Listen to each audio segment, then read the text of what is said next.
I still remember the exact moment everything changed, standing in the golden afternoon light of my sister Rebecca's wedding reception, champagne glass trembling in my hand, when Aunt Margaret's words cut through the celebration like a knife. "At least she married a man," she said, her eyes sliding toward me with that familiar mixture of pity and disgust I'd seen too many times before. Without thinking, without hesitation, I turned to Sarah, my wife of 2 years, and kissed her right there in front of everyone. The room didn't just go silent, it fractured.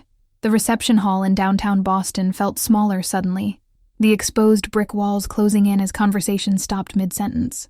My mother's face went pale, my father's jaw clenched so tight I could see it from across the room, and Rebecca, sweet, conflict-avoidant Rebecca, looked like she might actually faint in her white lace gown.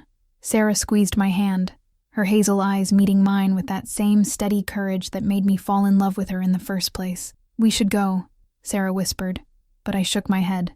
I was done running, done pretending, done making myself smaller so everyone else could feel comfortable. For 3 years since coming out, I'd played the part of the apologetic daughter, the one who showed up to family gatherings alone, who never corrected relatives when they asked about my roommate, who smiled through countless microaggressions because keeping the peace seemed easier than standing my ground. But something about today, maybe it was the open bar, maybe it was watching Rebecca marry someone she loved without anyone questioning it, maybe it was just 28 years of swallowed words finally demanding to be heard, made me stay rooted to that spot on the polished hardwood floor. Aunt Margaret's face had gone from smug to shocked, her thin lips pressed into a disapproving line.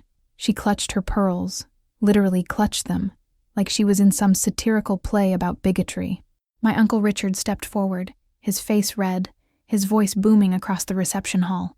"This is neither the time nor the place for your political statements, Jennifer. This is your sister's wedding day. Political statements. As if my existence, my love, my marriage was some kind of protest sign I'd chosen to wave around for attention. I'm not making a statement," I said, my voice steadier than I felt. "I'm just existing, but apparently that's too much to ask." My mother finally moved, her heels clicking rapidly across the floor as she rushed over, her face a mask of practiced social grace barely concealing panic. "Jennifer, please, let's not make a scene. Can we just talk about this later? In private?" Later. Always later. Always in private, where discomfort could be managed, where I could be asked once again to understand their perspective, to give them more time, to be patient with their process. "Mom," Aunt Margaret made the scene. I just responded to it. I kept my voice level, though my heart was hammering against my ribs like it wanted to escape my chest entirely. Sarah stood beside me, silent but present, her hand warm in mine. She'd warned me this might happen. When Rebecca had called 6 months ago to tell me she was engaged, Sarah had asked gently if I was sure I wanted to go, if I was ready to face the family again after the disaster of last Thanksgiving. I'd insisted it would be different, that Rebecca would want us both there, that maybe in the joy of a wedding, people would soften. I'd been naive. Rebecca finally approached, her veil trailing behind her, her makeup already smudged from happy tears that were now threatening to become a different kind entirely.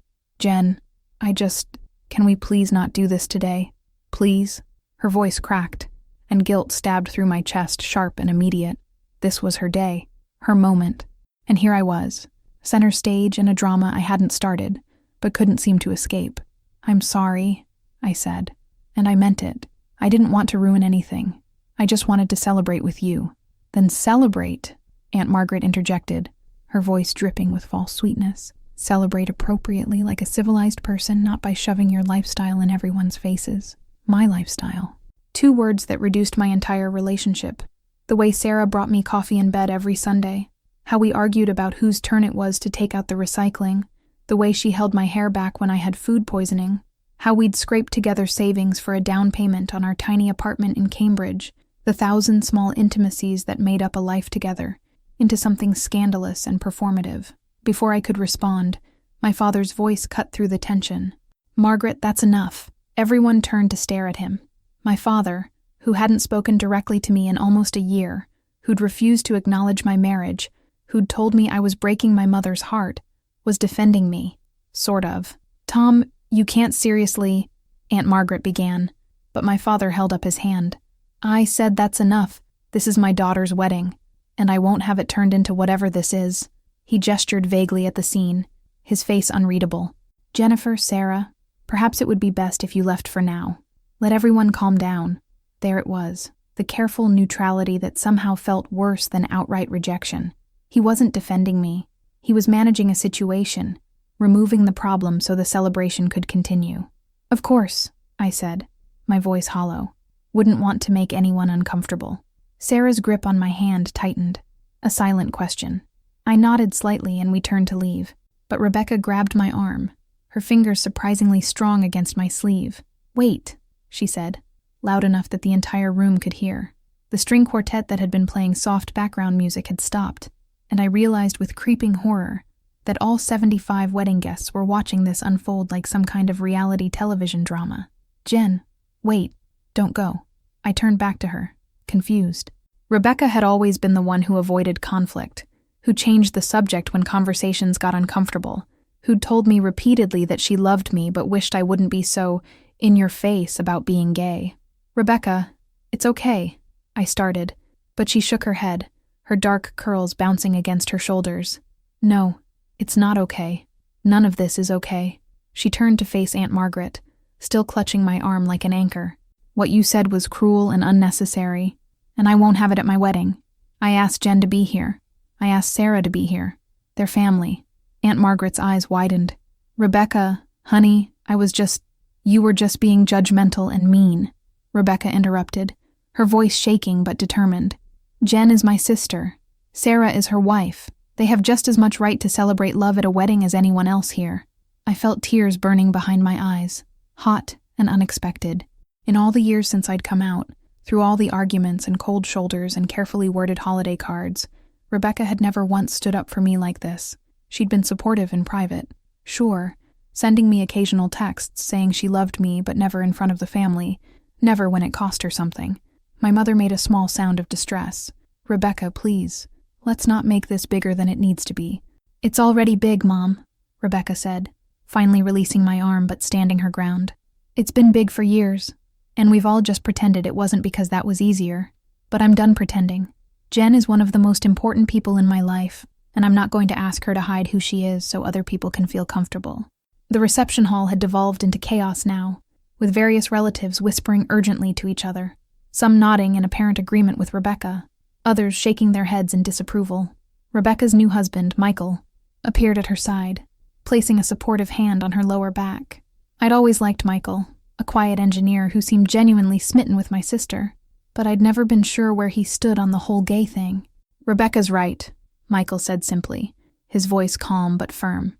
This is our wedding, and we want everyone here who we love. That includes Jennifer and Sarah.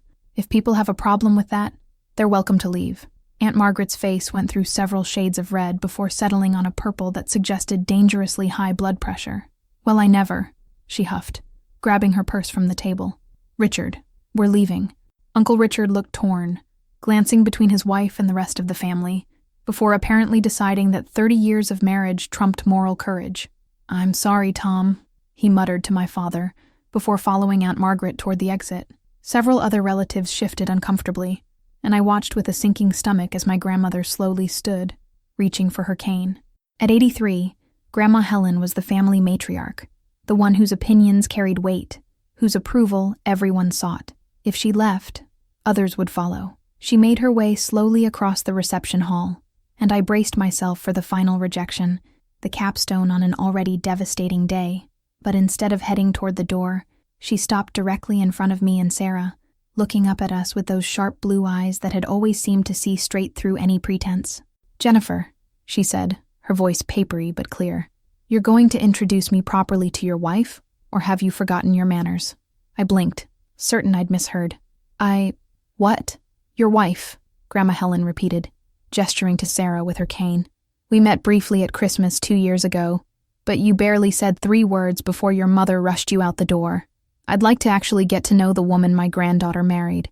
Sarah stepped forward, her professional polish sliding into place despite the surreal situation. It's wonderful to see you again, Mrs. Patterson. I'm Sarah. Call me Helen, my grandmother said, then turned her gaze to my mother. Catherine, I'll be sitting with Jennifer and Sarah for dinner. Please adjust the seating chart accordingly. My mother looked like she might faint. Mother, I don't recall asking what you think, Helen said crisply. I'm 83 years old, and if I want to have dinner with my granddaughter and her wife, I'll do exactly that. Anyone who has a problem with it can take it up with me personally. The shift in the room was palpable. Several relatives who'd been inching toward the exit settled back into their seats. Whispered conversations took on a different tone. My grandmother had spoken, and in our family, that carried the weight of law. Rebecca was crying openly now, happy tears mixing with overwhelmed ones, and Michael was trying to simultaneously comfort her and prevent mascara from running down her dress. I felt Sarah's arm slide around my waist, anchoring me as the reality of what had just happened began to sink in. My father cleared his throat uncomfortably. Well, he said, his voice rough, I suppose we should all find our seats. Dinner will be served soon. It wasn't an apology. It wasn't acceptance. Not really. But it was something. A crack in the wall that had separated me from my family for so long. The reception continued, awkward and stilted at first, but gradually warming as champagne flowed and the band started playing. True to her word, Grandma Helen sat at our table, asking Sarah about her work as a physical therapist, nodding approvingly as Sarah described her patients and her plans to eventually open her own practice. My grandmother asked intelligent questions, made Sarah laugh with dry observations about the medical profession, and generally behaved as if there was nothing remotely unusual about the situation. Other relatives approached cautiously throughout the evening. My cousin David, who I'd always been close with growing up, came over with his girlfriend and apologized for not reaching out more. I didn't know what to say, he admitted, and that was cowardly. I'm sorry. Rebecca's maid of honor, her college roommate Tessa, pulled me aside during a lull in the dancing. That was the bravest thing I've ever seen, she said. Both of you. Just existing and refusing to pretend. My younger brother just came out and he's terrified to tell our parents. I'm going to tell him about tonight, about how you stood your ground. It'll mean something to him. But not everyone came around. I watched my mother avoid eye contact with me all evening, staying busy with hostess duties, always having somewhere else to be whenever I approached. My father nursed his whiskey at the bar, his expression closed off, speaking only when necessary. Several relatives left early without saying goodbye, and I heard whispered conversations that stopped abruptly when I passed. Around 10 o'clock, I found Rebecca in the hallway outside the reception hall, taking a moment away from the crowd. She was leaning against the wall, her heels off, eyes closed. Hey, I said softly. You okay? She opened her eyes and smiled tiredly. I should be asking you that. This day has been a lot, I finished. I'm sorry, Beck. I really didn't mean to. Stop, she interrupted. You have nothing to apologize for. Aunt Margaret was out of line, and I should have said something years ago. Honestly, I should have done a lot of things differently. She pushed off the wall and took my hands in hers. I love you, Jen. I love you exactly as you are, and I'm sorry I've made you feel like you had to hide or be quiet to keep the peace. That wasn't fair to you. You're getting married in the middle of all this family drama, I pointed out. This should have been your perfect day. It is my perfect day, Rebecca said firmly, because the people I love most are here, being honest about who they are, and I finally grew a spine and stood up for what's right. That feels a lot better than a picture-perfect wedding where everyone's pretending and you're sitting alone in the corner trying to be invisible. We hugged, careful not to crush her dress, and for the first time all day I felt like I could breathe properly. Sarah found us there a few minutes later, holding my purse and her jacket. Ready to go? She asked gently. It's been a long day.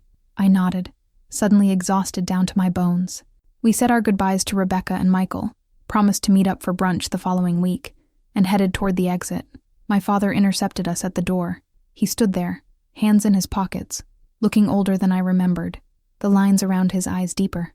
Jennifer, he said, then stopped, seeming to struggle with words. I'm not ready. Okay, I said simply, because what else was there to say? But your mother and I, we're going to try, to understand, to accept. Maybe not today, maybe not next month, but he trailed off, looking helpless in a way that made my chest ache. You're still my daughter. It wasn't much. It wasn't the full acceptance I'd dreamed of, the instant reconciliation where everyone hugged and cried and realized love was all that mattered. But it was more than I'd had yesterday, more than I'd expected when I'd walked into this wedding. That's all I'm asking, I said quietly. Just try. He nodded, relief washing over his features, then awkwardly patted my shoulder before retreating back into the reception hall. Sarah and I walked out into the cool October night, the Boston streets still busy with Saturday evening traffic, and couples wandering between bars and restaurants. We walked in silence for a few blocks, just holding hands, processing everything that had happened. "That was intense," Sarah finally said, understated as always.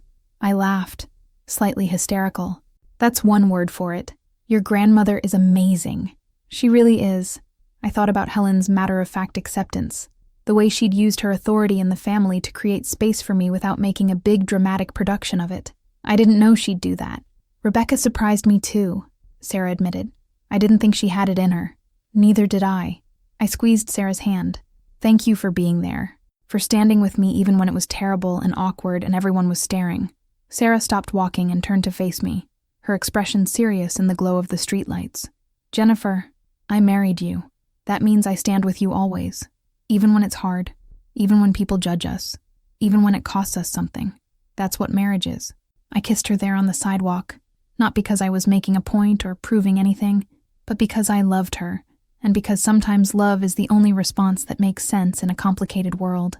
We headed back to our apartment, where our cat was undoubtedly destroying something out of spite for being left alone all day, where tomorrow's crossword puzzle was waiting on the kitchen counter, where our life together continued regardless of who approved or disapproved. The fight wasn't over. I knew that. There would be more difficult conversations, more family gatherings where I'd have to decide how much of myself to reveal, more moments of choosing between authenticity and peace. My parents' tentative olive branch could easily snap under the weight of their discomfort. Some relatives would never come around, would always see me as the problem, rather than examining their own prejudices. But something had shifted tonight. Lines had been drawn and redrawn. Rebecca had chosen to stand with me publicly, risking her perfect wedding for principle. My grandmother had made her position clear, using her influence to protect rather than reject. Even my father's halting admission, that he wasn't ready but was willing to try, represented movement in a situation that had felt frozen for years. As Sarah unlocked our apartment door and our cat, Pancake, immediately began complaining about his abandonment, I thought about Aunt Margaret's words that had started everything. At least she married a man, as if heterosexuality was an accomplishment, a prize, something to congratulate yourself for achieving, as if my marriage was somehow less valid, less real, less worthy of celebration than Rebecca's. But my marriage was just as real. The boring domesticity of it, the arguments about whose turn it was to clean the bathroom, the way we'd memorized each other's coffee orders, how Sarah knew I needed silence in the morning, and I knew she needed to talk through her day before bed. All of it was exactly as mundane and extraordinary as any other marriage. "What are you thinking about?" Sarah asked, coming up behind me and wrapping her arms around my waist. "That I'm really glad I kissed you," I said, "at the wedding." When Aunt Margaret said what she said. Yeah, because hiding wasn't keeping the peace. It was just letting hate go unchallenged. And maybe, if I'd been braver earlier, had these conversations years ago instead of trying to make myself palatable and non-threatening, we'd be further along by now. Sarah rested her chin on my shoulder. Maybe. Or maybe people need to process things at their own pace, and all you can do is live your truth and let them catch up in their own time. "When did you get so wise?" "I married you, didn't I?" I turned in her arms and kissed her properly this time, home and safe and grateful for the life we'd built together despite every obstacle. The next morning, my phone was full of messages. Some were supportive, cousins and friends who'd heard about the incident secondhand, expressing solidarity. Some were angry, relatives who felt I'd been disrespectful and attention-seeking. And one was from my mother, sent at 2 a.m, just 3 words: "Let's have coffee." It wasn't an apology, it wasn't acceptance, but it was a door opened, an invitation to conversation, and that was more than I'd had in years. I texted back, "Tuesday afternoon work?" Her response came quickly. "Yes, come to the house where I'd grown up, where my childhood bedroom still held my high school trophies and college textbooks, where family dinners had once been warm and uncomplicated." I hadn't been back since the previous Christmas, when my mother had asked me to come alone, without Sarah, because it would be easier for everyone. I'd refused, and we'd spent Christmas apart for the first time in my life. "You don't have to do this," Sarah said, reading the texts over my shoulder. "Not if you're not ready." "I think I am," I said slowly. "Ready, I mean. Whatever happens, at least we'll be honest with each other. That's got to be better than this weird limbo we've been living in. Tuesday came too quickly and not quickly enough. I stood on my parents' front porch at 2 o'clock, heart hammering, finger hovering over the doorbell. The maple tree in the front yard was brilliant with fall colors. The same tree I'd climbed as a kid, where Rebecca and I had built an elaborate treehouse that my father had helped engineer to be structurally sound. I rang the doorbell. My mother answered, looking tired but composed, her hair pulled back in its usual neat bun, wearing one of her comfortable at-home cardigans. "Jennifer," she said, and stepped aside to let me in. "Thank you for coming." The house smelled like cinnamon, which meant she'd been baking. Stress baking, probably. My mother made approximately 10,000 cinnamon rolls when she was anxious. We sat in the living room, coffee cups between us, the silence stretching awkward and uncertain. "I don't know how to do this," my mother finally said, her voice small. "I don't know how to reconcile the daughter I raised with who you are now." "I'm the same person I've always been, Mom," I said quietly. "The only thing that changed is that now you know I'm gay." "But it's such a fundamental change," she protested. "Your whole future, everything I imagined for you." "You mean the future you imagined," I interrupted gently. "The one where I married a man and had kids and did everything exactly the way you expected. But that was never my future, Mom. That was your dream, not mine." She flinched like I'd struck her. "So all those years, you were lying to us?" "I was trying to survive," I said, frustrated. "Do you have any idea what it's like to realize you're different in a way that might make your parents stop loving you? I spent years trying to convince myself I was straight, trying to force myself to be what everyone expected. And when I finally accepted who I was terrified to tell you because I knew exactly how you'd react." "We never stopped loving you," my mother said, tears welling in her eyes. "You stopped talking to me," I shot back. "You asked me not to bring Sarah to family events. You refused to acknowledge my marriage. What is that if not conditional love?"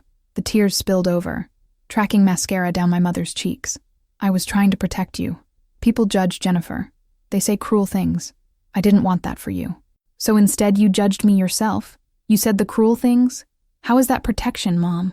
She crumpled slightly, her shoulders shaking with silent sobs. I wanted to comfort her, but I also needed her to hear this, to really understand what the last few years had been like for me. "I was wrong," she said finally, her voice thick with tears. "Watching you at the wedding, seeing you kiss Sarah right there in front of everyone, not caring what anyone thought, I realized you're braver than I've ever been. You're living authentically, even when it costs you. And I've been so focused on what other people think, on managing my own discomfort, that I forgot to just love my daughter." It wasn't a perfect apology. There were still layers of hurt to work through, years of rejection that couldn't be erased by one conversation. But it was a start. "I love Sarah, Mom," I said. "She's my person, my partner, my family, and I need you to find a way to accept that, because I'm not going to keep choosing between my wife and my family of origin. I deserve better than that." My mother nodded, wiping her eyes with a tissue. "Your grandmother called me, after the wedding. She told me I was being a coward and a fool, that I was going to lose you entirely if I didn't get my head out of my... Well, she used some language I won't repeat."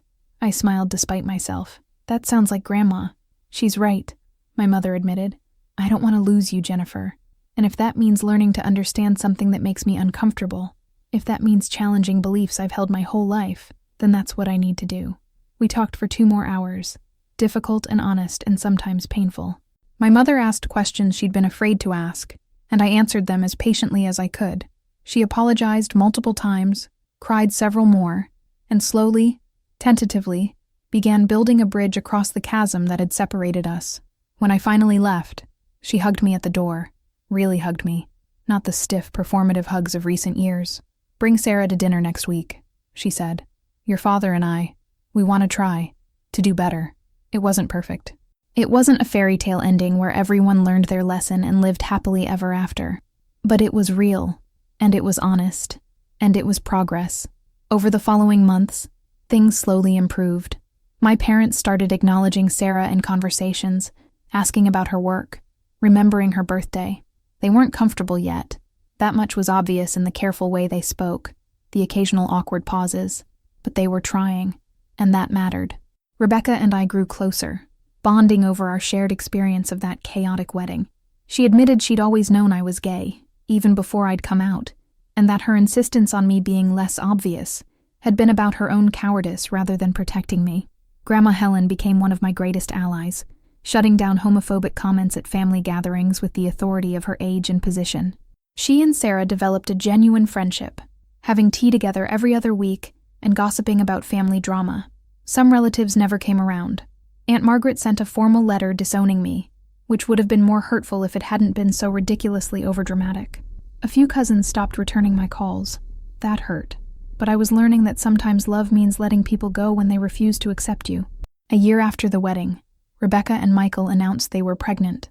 At the baby shower, my mother introduced Sarah as my daughter-in-law, without hesitation, and I watched Sarah's face light up with surprised joy. Later, in the kitchen while we were cutting the cake, my mother pulled me aside. "I'm proud of you," she said quietly, "for not backing down, for insisting we do better. You forced us to grow, and I'm grateful for that, even though it was hard." It was the first time she'd said she was proud of me since I'd come out, and something tight in my chest finally loosened. That kiss at Rebecca's wedding, the one that had fractured my family and forced everyone to take sides, had ultimately been the catalyst we needed. Sometimes love speaks loudest in moments of defiance, in refusing to hide, in standing firm when everything in you wants to retreat to safety. I learned that you can't control other people's reactions, but you can control your own integrity. That authenticity is uncomfortable but necessary. That families are complicated systems that sometimes need to be shaken up to evolve, and that the people who truly love you will eventually show up, even if it takes them longer than you'd like. Sarah and I are still here, still married, still navigating the messy reality of being queer in a world that's slowly changing, but not fast enough. We have dinner with my parents monthly now, host holidays with Rebecca's family, and send Grandma Helen fresh flowers every week. It's not the family I was born into, but it's the family we're building together, imperfect, evolving, and ultimately rooted in love that refused to stay silent.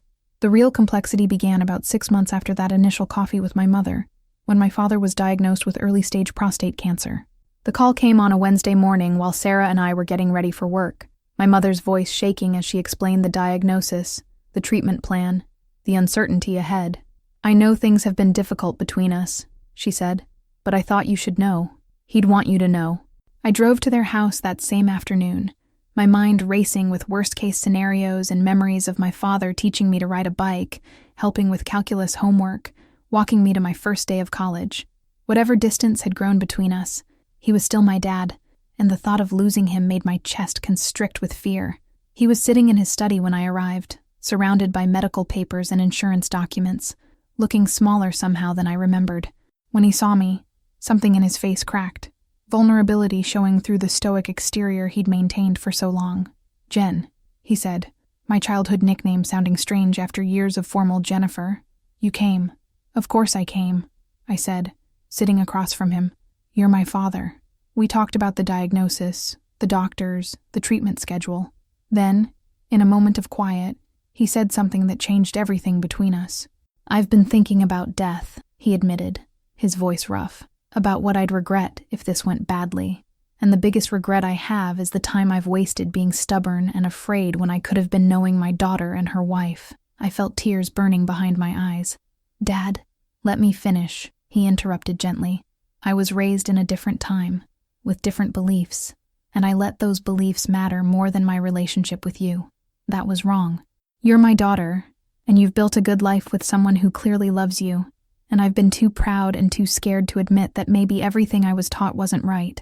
You don't have to—" "I do," he insisted, "because if something happens to me, I want you to know that I'm sorry, for the distance, for making you feel like you had to hide, for choosing comfort over courage.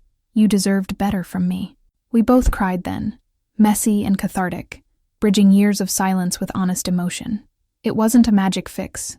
There were still conversations to have, patterns to unlearn, trust to rebuild, but it was a foundation.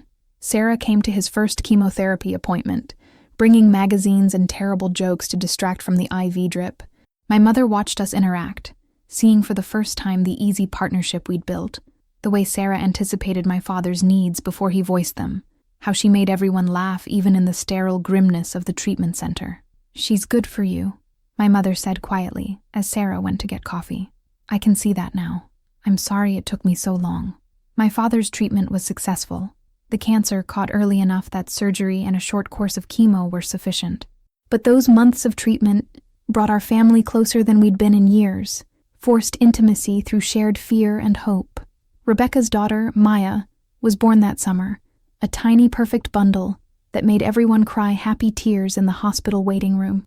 When Rebecca asked Sarah and me to be godmothers, my mother didn't flinch, didn't suggest maybe just one godmother would be more appropriate. She simply nodded and said, "That's lovely," but not everything was resolved. Extended family remained divided. Thanksgiving that year was tense, with half the family pointedly ignoring Sarah and me, while the other half overcompensated with aggressive cheerfulness. My cousin Jennifer, yes, we shared a name, which had been confusing our whole lives, cornered me in the kitchen while I was making coffee. "You know people are talking about you," she said, her voice low and mean, "about how you're corrupting Rebecca's daughter, how you're going to turn her gay." I stared at her, exhausted by the relentless ignorance. "That's not how being gay works, Jennifer. You can't catch it like a cold." "Still," she pressed, "don't you think it's selfish, forcing your lifestyle on everyone, making every family gathering about you?" "I'm literally just existing," I said, my voice flat. "The fact that my existence makes people uncomfortable is not my problem to solve. It's theirs." She left in a huff, and I stood there in my parents' kitchen feeling drained and frustrated. Sarah found me there 10 minutes later, leaning against the counter with my eyes closed. "Rough conversation with Cousin Jennifer?" she guessed, wrapping her arms around me from behind. "How do you know?" "She has a very distinctive stomp when she's angry," Sarah said. "Also, your mom sent me to check on you." That stopped me. "My mom did?" "Yep," said her daughter, looked upset, and would I mind making sure you were okay? Sarah pressed a kiss to my temple. "Progress, right?" It was progress. Slow, imperfect, sometimes frustrating progress, but progress nonetheless. The real test came the following spring when Sarah's mother passed away suddenly from a stroke. Sarah was devastated, the kind of grief that hollows you out and makes everything feel impossible. Her mother had been one of the few family members who'd fully accepted us from the beginning, who'd welcomed me with open arms and never made me feel like an outsider. The funeral was in Philadelphia, where Sarah had grown up, and I was terrified my family wouldn't show up, that Sarah would have to face this loss without the support network I'd promised her when we got married. But the morning of the funeral, my parents appeared at our hotel, dressed in somber black, my mother carrying a casserole dish because apparently that's her stress response to everything.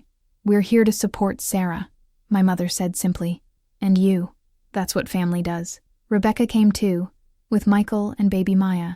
Even Grandma Helen made the trip, despite the difficulty of travel at her age. They sat with us during the service, stood beside us at the graveside, came back to the house afterward and helped serve food and accept condolences.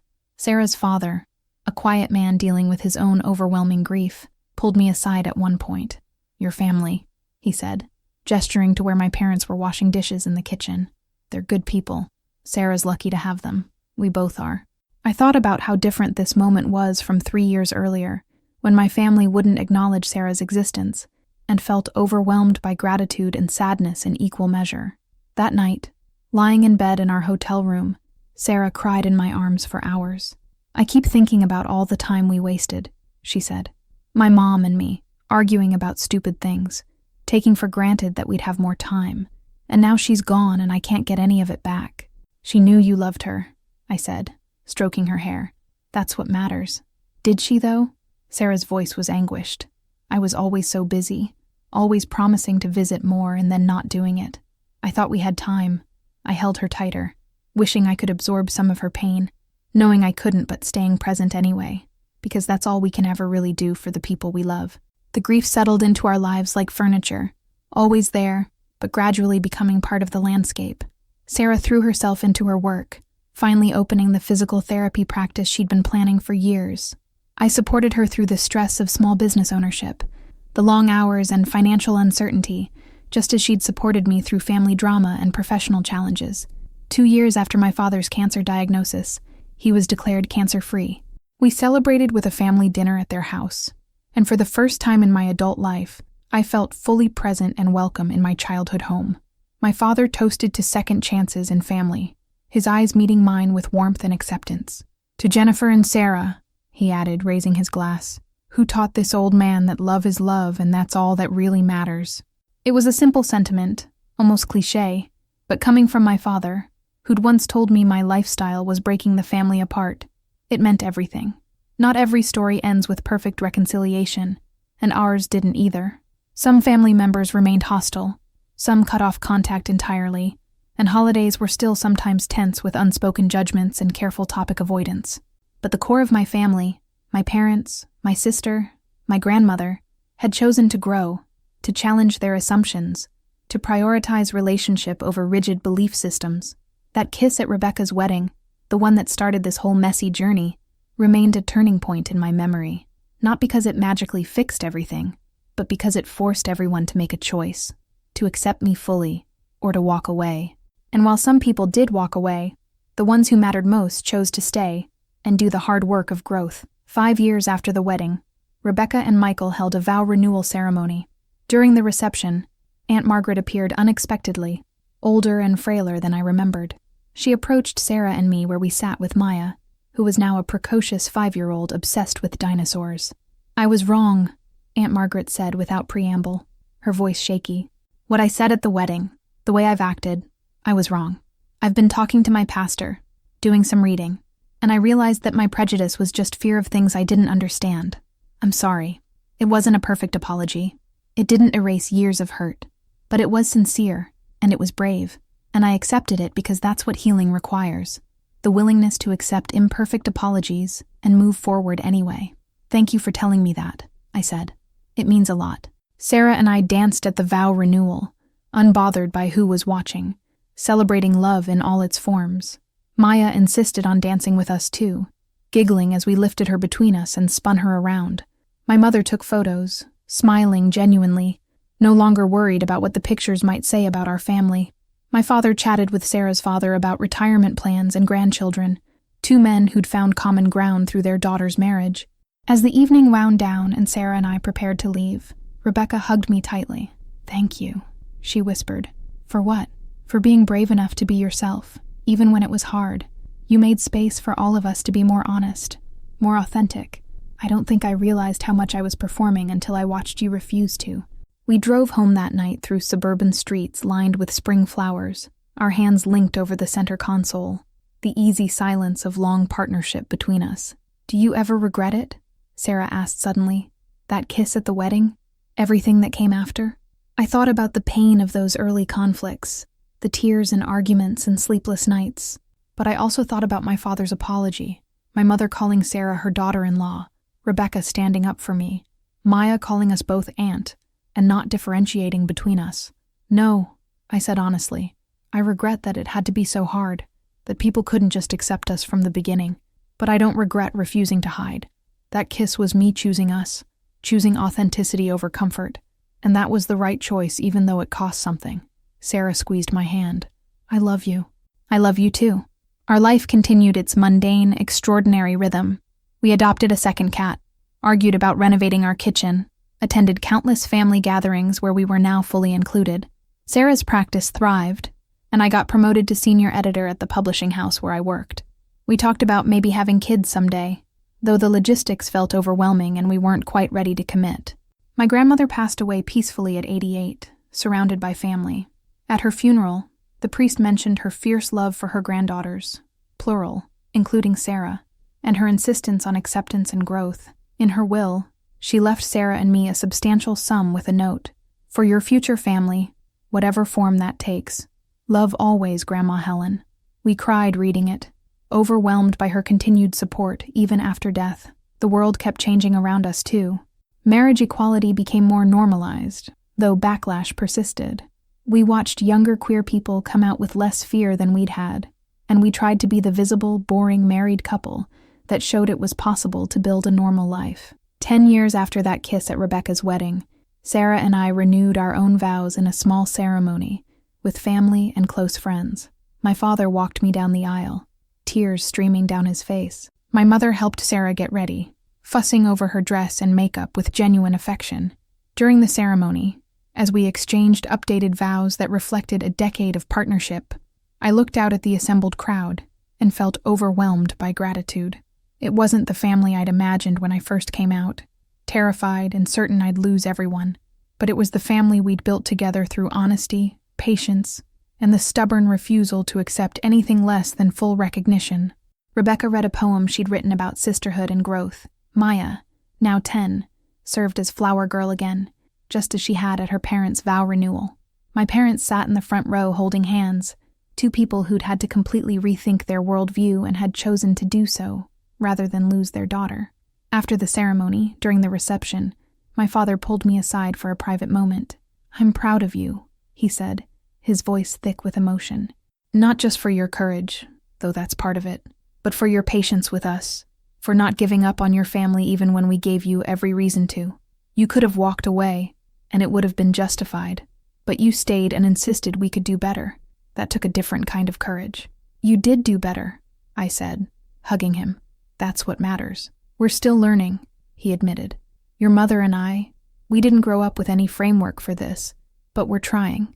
"I know, Dad, and that's enough." As the evening progressed and guests danced and laughed and celebrated, I thought about that younger version of myself standing in a Boston reception hall, heart pounding, making a split-second decision to kiss my wife in defiance of bigotry. She'd been terrified and brave and angry and hopeful all at once. If I could go back and tell her anything, it would be this: it gets better. Not easier, necessarily, and not without continued effort and occasional heartbreak, but better. The people who love you will surprise you with their capacity for growth. The family that seems broken will find ways to heal, and that kiss, that moment of defiance, will ultimately be remembered not as the thing that broke your family, but as the catalyst that forced everyone to evolve. Sarah found me standing alone on the edge of the dance floor, lost in thought. "What are you thinking about?" she asked, sliding her arms around my waist. "That I'd do it all again," I said. "Every difficult conversation, every awkward family dinner, every moment of standing my ground. I'd do it all again because it brought us here, to our vow renewal, to a life where we don't have to hide," I clarified, "to family dinners where you're welcomed, to holidays where we're included, to a future where maybe it'll be easier for the people who come after us." Sarah kissed me, soft and sweet. 10 years of partnership in that gentle touch. Around us, our family and friends celebrated, no longer shocked or uncomfortable, just happy for us in the way people should be happy for any couple committing to build a life together. That's what that kiss at Rebecca's wedding ultimately gave us. Not instant acceptance or easy resolution, but the beginning of an honest conversation that forced everyone to grow. It was messy and painful and sometimes felt impossible, but love, real love, the kind that insists on being seen and respected, is always worth fighting for. And we did fight for it, together, and that made all the difference.